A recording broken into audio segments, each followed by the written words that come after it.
यहोवा के स्वर्ग दूत आपकी अगुवाई करेंगे यीशु मसीह के नाम में, आपके साथ खड़े होंगे यीशु मसीह के नाम में। मेरे प्रभु का आत्मा कह रहा है इकट्ठे होने का टाइम आ गया, झुंड में रहने का टाइम आ गया।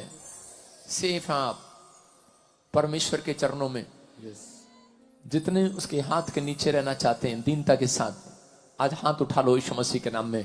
परमेश्वर ने मुझे कहा उनका राइट टाइम आने वाला यीशु मसीह के नाम में, राइट टाइम आने वाला यीशु मसीह के नाम में। पवित्र आत्मा जी मैं प्रार्थना करता हूं मेरे पिता परमेश्वर, जिन लोगों ने अपने सिर पर हाथ रखा है पवित्र आत्मा इनके ऊपर दया कर परमेश्वर, अनुग्रह वाला हाथ, बरकत वाला हाथ, चंगाई वाला हाथ इनके ऊपर आने पाए, स्वर्ग इनके लिए खुलने पाए। पवित्र आत्मा जी आज मेरे पिता परमेश्वर, जिन लोगों ने इस समय इतनी ठंड में भी पवित्र आत्मा तेरे नाम की महिमा के लिए नारे लगाए आज हालेलुया के, जो समय पवित्र आत्मा जी इस समय आज पश्चाताप कर रहे हैं, पवित्र आत्मा जी आज फैसला ले रहे हैं कि मैं अब से परमेश्वर अपना पुराने जीवन को, पुरानी जिंदगी को छोड़कर नए साल में पवित्र आत्मा आशीषों के साथ प्रवेश करूंगा, पवित्र आत्मा पवित्रताई के साथ चलूंगा। पवित्र आत्मा कह रहा उनके रुके हुए काम इस साल में 2024 में पैर रखते ही, प्रवेश करते ही बड़े बड़े काम होने वाले हैं यीशु मसीह के नाम में। प्रभु मैंने ब्लेस करता हूं परमेश्वर, इनके बच्चे घटने न पाए, इतिहास रचने पाए आज से यीशु के नाम में। मैं देख रहा हूं बहुत सारे लोग इतिहास रचेंगे, बहुत सारी बहनें जिनके पास बच्चा नहीं है जो मुझे ऑनलाइन सुन रहे हैं, गर्भवती हो रही है यीशु मसीह के नाम में। मैं देख रहा हूं जो हॉस्पिटल में आपके लिए आंख, बहुत सारे लोग 2024 में दाएं बाएं लेफ्ट राइट टेमोटेशन, ऊपर से आपदाएं, प्रॉब्लम, भूकंप पर भूकंप, तूफान पर तूफान। 2024 पूरी दुनिया को हिलाने वाला है। 2023 ने इतना नहीं हिलाया जितना 2024 हिलाएगा। लेकिन परमेश्वर का आत्मा यह भविष्यवाणी आपको डराने के लिए नहीं करना, क्योंकि उसने बाइबल में लिखा है जो विश्वास करते हैं उनके सिर का एक भी बाल बांका नहीं होगा। आमीन। मैं देख रहा हूं एक भूकंप आ रहा है, सुनामी लहरें आ रही हैं, यूएसए, इंडोनेशिया, चाइना और गुजरात में भूकंप देख रहा हूं। और इसी समय परमेश्वर का आत्मा कहता है कुछ झटके महसूस होंगे। यह परमेश्वर की ओर से, जहां भविष्यता खड़ा है उस देश पर परमेश्वर दया कर रहा है यीशु मसीह के नाम में। आप सुनेंगे ये भविष्यवाणी है, उस सालों से मैं बोल रहा हूं कि जो मुझे भविष्यता नहीं समझते वो समझ लेंगे 2024 में। जिनकी आंखें बंद हैं उनकी खुल जाएंगी। आमीन। बहुत सारे देश की इकोनॉमी डाउन होगी, आर्थिक तंगी आएगी यूएसए में,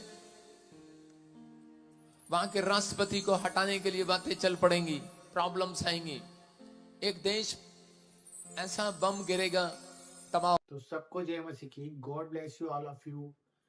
प्यारे परमेश्वर के प्यारे बच्चों, आज मैं आपके पास परमेश्वर के उस ध्यान देने वाली बातों के ऊपर गौर करना चाहता हूँ जो आप लोग जानते भी हैं, परंतु वो चीज हमें दिखती नहीं है।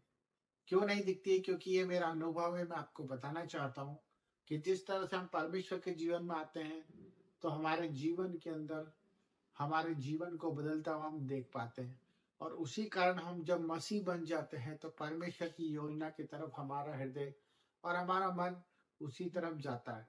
चाहे हम ना चाहे तो भी हमारी आत्मा परमेश्वर को ढूंढती रहती है।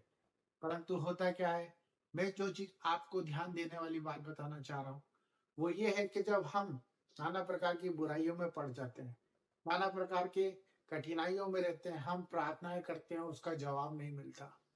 परंतु क्यों?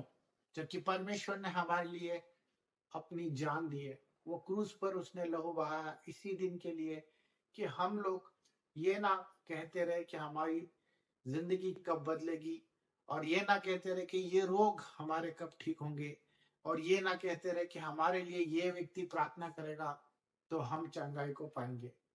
ये सब चीज का उत्तर हमारे अंदर ही है, क्योंकि परमेश्वर ने हमें जब चुना था तो उसने हमें ये नहीं देखा था कि हम किस रूप में हैं, किस स्वभाव में हैं और किस प्रतिक्रियाओं पर जीवन जी रहे हैं, परंतु उसने हमारे हृदय को जांच लिया था।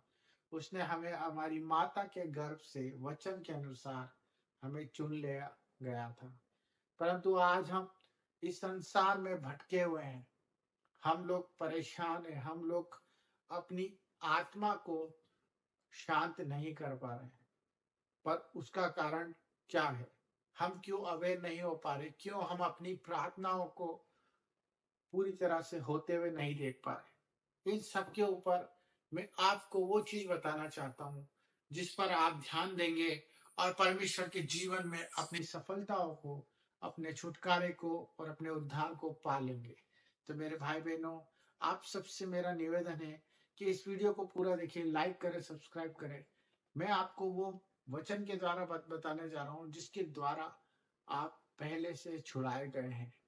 मैं ये भी जानता हूं कि आपको सब पता है, परंतु मेरा बताने का फर्ज है। तो जो आज चारों तरफ विषय चल रहा है, धर्मांतर जो चल रहा है, सर्विसेज के बारे में, जो पास्टर ही पास्टर के ऊपर उंगली उठाया जा रहा है, जो आज चल रहा है, आप देख पा रहे हैं कि हम लोग जब मसीहत में आ गए हैं तो हम खुल के क्यों नहीं जी पा रहे, हम खुल के क्यों नहीं बोल पाते। हम अपनी बात, अपना प्रचार, जो हमारी आत्मा हमें बोलने को रोज रोज कोसती है, और हम अपने घर में ही परमेश्वर का प्रचार नहीं कर पाते। मैं देखता हूँ कि बहुत से घरों में परमेश्वर की बात को रखने के लिए भी इंसान मौके को देखता है, परंतु ऐसा क्यों? क्योंकि ये सब चीजें इसलिए हो रही है क्योंकि हम वचन को पढ़ नहीं रहे हैं, हम वचन पर अमल नहीं कर पा रहे हैं। हम प्रार्थना तो करते हैं परंतु वचन में नहीं बढ़ पा रहे हैं, क्योंकि परमेश्वर का वचन यही कहता है कि जो वचन पे चलेगा वही उद्धार पाएगा। जिस तरह यीशु मसीह ने, जब उसकी परख हुई तो उसने सिर्फ यही कमांड की कि लिखा है कि जब उसकी रोटी की परीक्षा हुई, उसे राजवैभव दिखाने की बात हुई और उस पर ये बातें कही गई कि तू दंडवत कर और तुझे सब कुछ मिल जाएगा। उसी प्रकार आज हमारी संसार में परख हो रही है। वो हमें बीमारियों में मिल रही है, वो हमें लाचारियों में मिल रही है, वो हमारे ऊपर आरोप लगाया जा रहा है, आपस में हम लोग लड़ रहे हैं। ये सब एक ही चीज का उदाहरण है कि हम अपना उद्धार क्यों नहीं पा रहे, क्योंकि हम वचन पर कमांड नहीं कर पा रहे। हमें वचन को सुनना भी है और वचन को बोलना भी है।